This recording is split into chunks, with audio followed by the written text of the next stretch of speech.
The situation has changed. We no longer need your screws. That's what I was told during the sudden call I received, right before the skyscraper's completion. Just as I was dealing with the call, the president of the contracting company canceled an order for screws worth $200,000. Meanwhile, my employees were busily loading the ordered screws onto a truck. Facing my hard-working employees, I wondered if the man on the phone lacked any semblance of a heart. Unable to bear it any longer, angered, I decided to give him exactly what he wanted. "If you want to cancel, then there's nothing we can do about it," I said, as I signaled my employees to halt and retreat. Everyone was stunned. If that's what the client wants, then that's what we have to do. Yes, we will have to take back all the screws. I led my employees towards the skyscraper. My name is Jin. I'm 48 years old and currently the president of a company that manufactures and processes screws and bolts. A business I inherited from my father. My company is blessed with skilled craftsmen, a solid support from the previous generation. For my team, I'm committed to pushing our sales every day.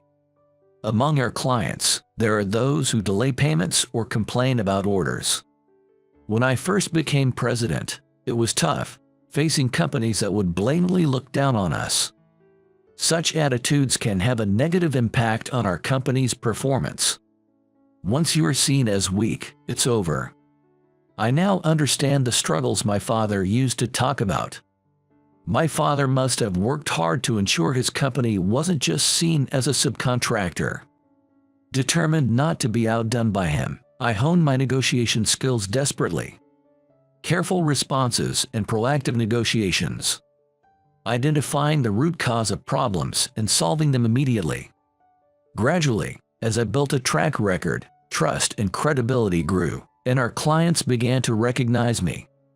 Just when everything seemed to be on track, a new problem began to occur. It was a job request from one of our clients' president. "Hey, Jin, how's business? Sorry to bother you, but we urgently need some parts.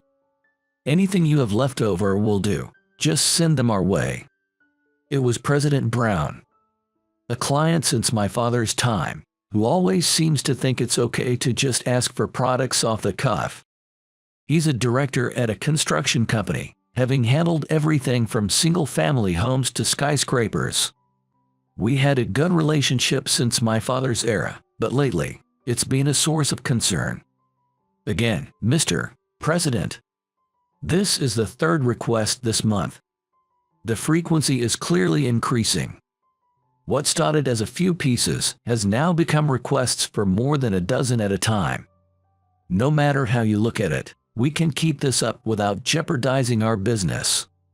I'm sorry, President Brown, but I would like you to purchase them this time. I have employees to pay, and we need the sales for their sake. As a business owner responsible for my employees' livelihoods, I thought he would empathize with my situation. However, contrary to my expectations, the president gave a cold response. "Come on, after all the favoritism I've shown your company, you're saying this. What do your employees have to do with me? Sort it out yourself, or we'll cease doing business in the future." I could sense anger in his words. Despite what I thought was a good relationship, I never expected such a cold response. "So, does that mean you're also canceling our ongoing deal?" As much as I wanted to stand firm for my employees, a cancellation now would be problematic.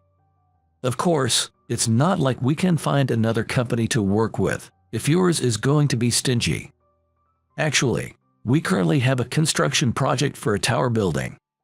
Thanks to this project, I've received an order from President Brown for screws worth about $200,000. This tower project is not only a great opportunity for significant revenue, but also an excellent chance to showcase our company's reliability and technical expertise. It would be disastrous if we stopped production now. Our company would go bankrupt. Please, anything but that. But it's true that I've become unable to stand up to the president who gave us this chance. Ever since he took on this construction project, I've felt his attitude grow more arrogant. He wouldn't have said such disrespectful things before. Then, as a sign of your sincerity, send the screws within this week. Neither of us can afford to fail. Let's continue to get along well. Being recognized by the public or within the industry is an honor for us, business owners. However, that doesn't mean we should neglect our clients. The president, who had become arrogant, continued to make unreasonable demands. About that skyscraper in downtown, we're short on craftsmen and in a bind. Didn't you say you have a few employees who can handle construction? Could you send them over? Our company does take on some construction management, but we haven't dealt with anything as large as skyscrapers. Right now, our employees are already working overtime daily for the screw production for the skyscraper. So sparing anyone is extremely difficult. Mr. President, the delivery is due soon, right? We're working at full speed to meet the deadline, so we really can't spare anyone. Not meeting the delivery and having the order canceled would be a problem. I was more nervous than ever, knowing we couldn't afford to fail. But the president didn't seem to care about my situation at all. It's fine if you can't deliver everything by the deadline. Just send them bit by bit. You should be able to arrange that much. You're a business owner, aren't you? Are your employees so incompetent that you can't even manage that? Why does it turn out this way?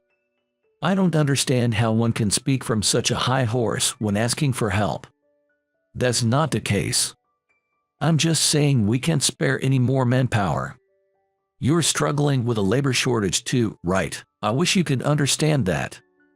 Honestly, I wish they wouldn't take unreasonable demands for granted. If we keep accepting everything, we'll never be able to say no in the future. Remembering my father's words, I pleaded with the president for understanding. But it seems like the president had no intention of understanding my position. I'm offering you a business opportunity.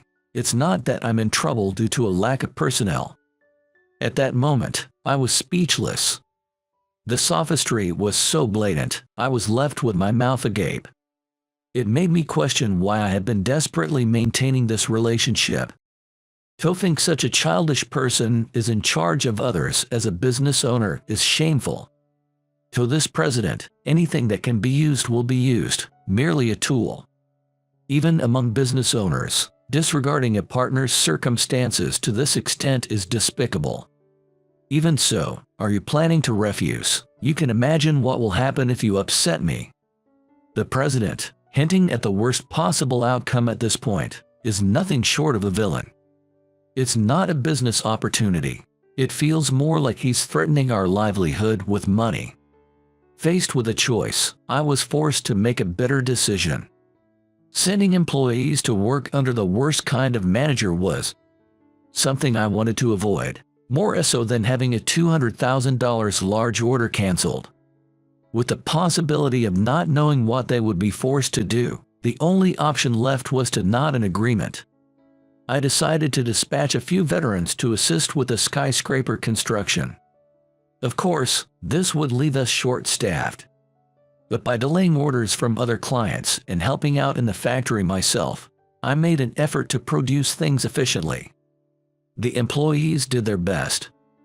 And as a result, despite the shortage of manpower, production progressed smoothly, and we were on track to meet the deadline. If everything continued this way, we would be able to complete the delivery successfully, and the skyscraper could be built. Just when I felt relieved, the worst possible turn of events was waiting for me.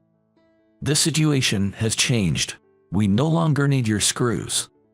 Just as the skyscraper was nearing completion, I received a sudden call, and the client company's president canceled an order worth $200,000 in screws.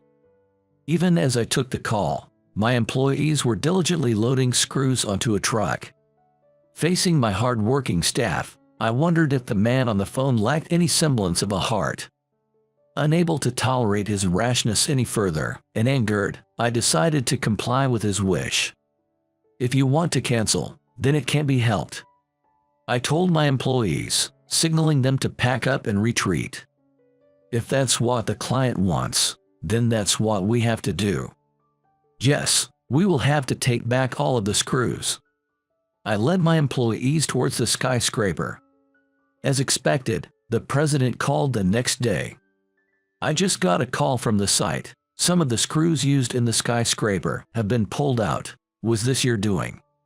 I could hear the panic in his voice, and I realized that my harassment had its effect. Yesterday, I had taken my employees to the skyscraper. We were there to retrieve our screws that had been canceled. Even if they were used, they were our valuable products. It was only natural to reclaim them. The whole situation was absurd. Canceling at the last minute is out of the question. Not only using our important products but also causing trouble in our business operations by nitpicking. And now canceling and voiding the contract, it's all utterly indefensible. Our employees were involved in the skyscraper's construction, so they knew exactly which screws to remove to barely maintain its structure. Unlike the employees hired by the client's president, ours are veterans through and through. Their top-notch construction skills made this feat passable. Do you realize what you're doing? Attach those screws back immediately, otherwise, we can't move on to the next phase. The president yelled, not considering others' feelings. I thought it served him right. So, does that mean you're canceling the cancellation? That would mean, in addition to the original $200,000, we'll need an additional $100,000 for the new request. The president on the phone was furious. I wish he'd understand that we're even more upset than he is. After all the exploitation we faced, and then to be given a sudden cancellation, it was unthinkable. Regardless of the business opportunity or how long we've been supported since my father's time. Disrespecting my employees and my company is a grave offense that I'll make him realize. Don't mess with me. How can I accept such a demand? Today, a president from a major corporation is coming for an inspection. If they see the state, it will be obvious we won't meet the deadline. We could go bankrupt. The president, clearly valuing this client greatly, showed his emotions as he demanded the screws be put back. The risk of bankruptcy is the same for us. If we get canceled and can't recoup the money, we might have to shut down. That's why we can back down. Then please transfer $100,000 upfront as a prepayment. Next, $200,000 for the manufacturing of the screws, and an additional $100,000 for the cancellation fee. That makes a total of $400,000, correct? I started to enjoy this as I raised the price. A voiceless scream could be heard from the other end of the phone. There couldn't be anything more enjoyable than this. You've doubled the price, haven't you? Enough is enough. Do you think you can do this and not pay a price? If you anger me, you'll regret it later. Finally, losing his patience, the president started making threats, but I remained completely unfazed. Thanks to a clever innovation by one of our employees, the president knew he couldn't place orders with any other company but ours. That's my line. The screws you ordered this time have been modified for high-rises. They can't be installed with screws from any other company. Even if there were an alternative, it wouldn't be guaranteed for durability, and above all, it's impossible to prepare screws that would cost $200,000 now.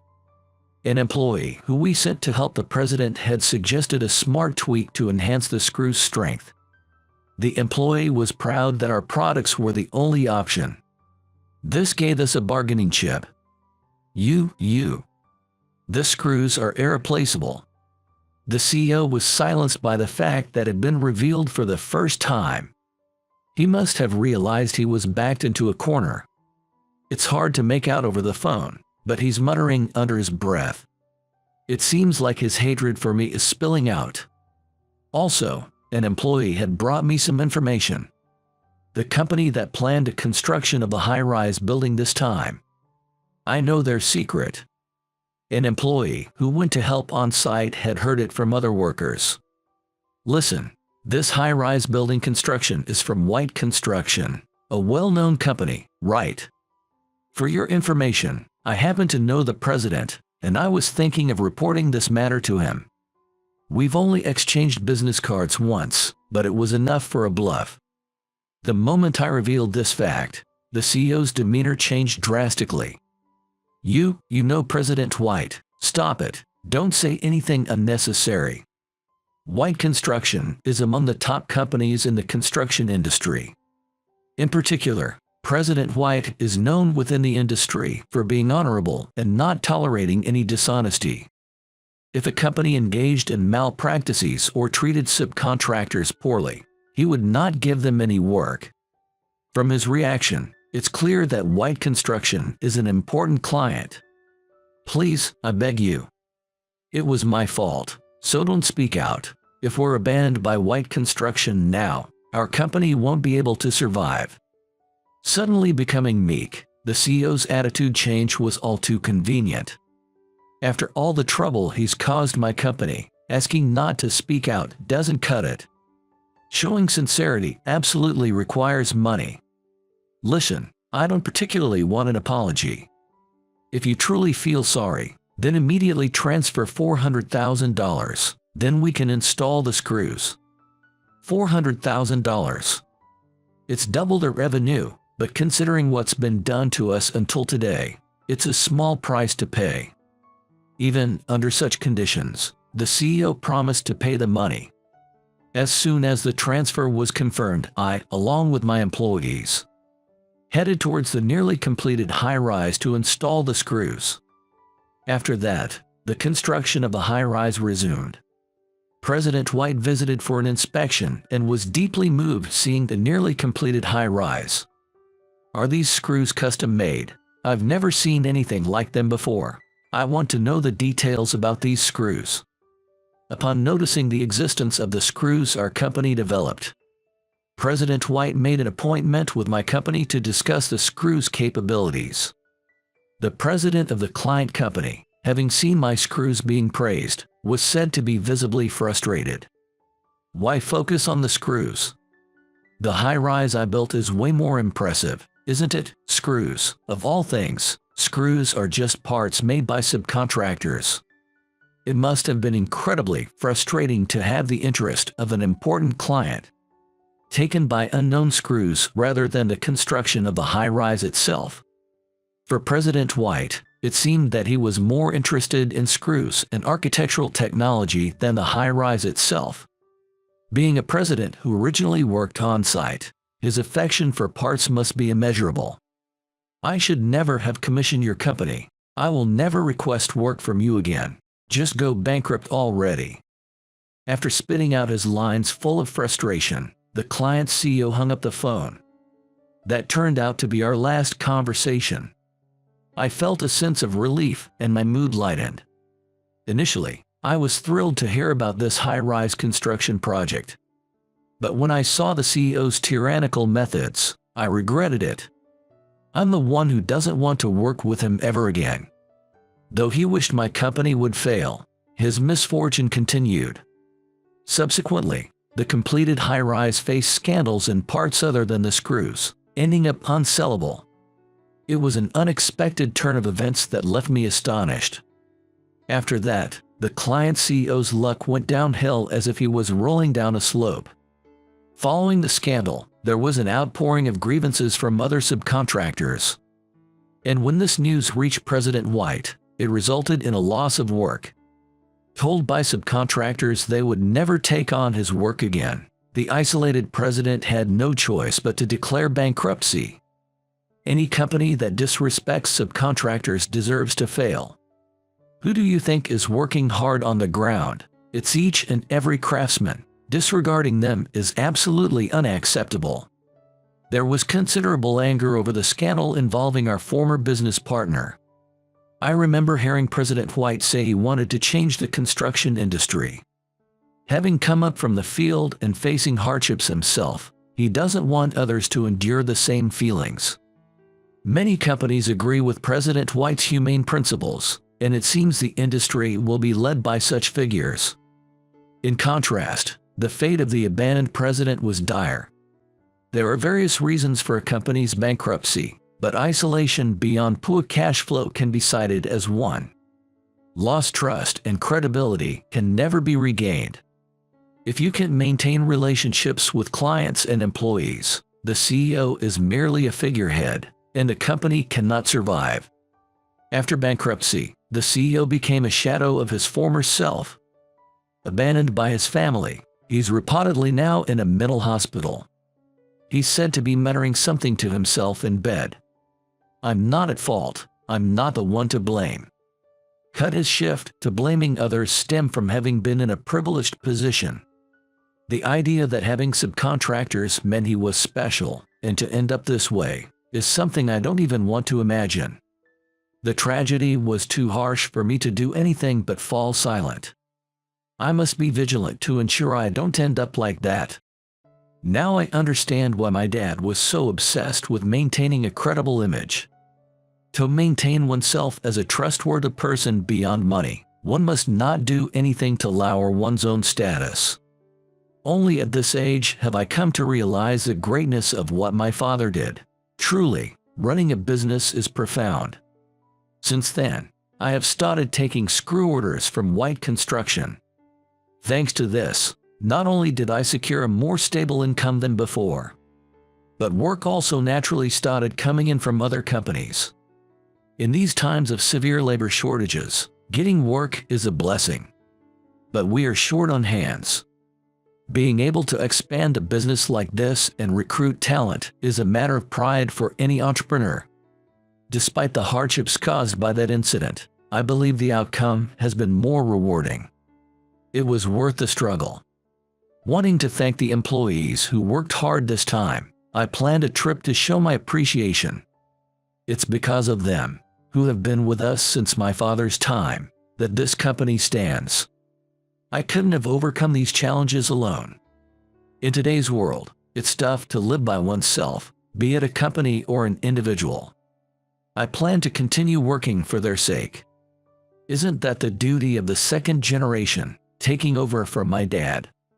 Going forward, I aim to grow the company and hopefully turn it into a large corporation like President White someday. I feel like that would make for a proud report to my father in heaven.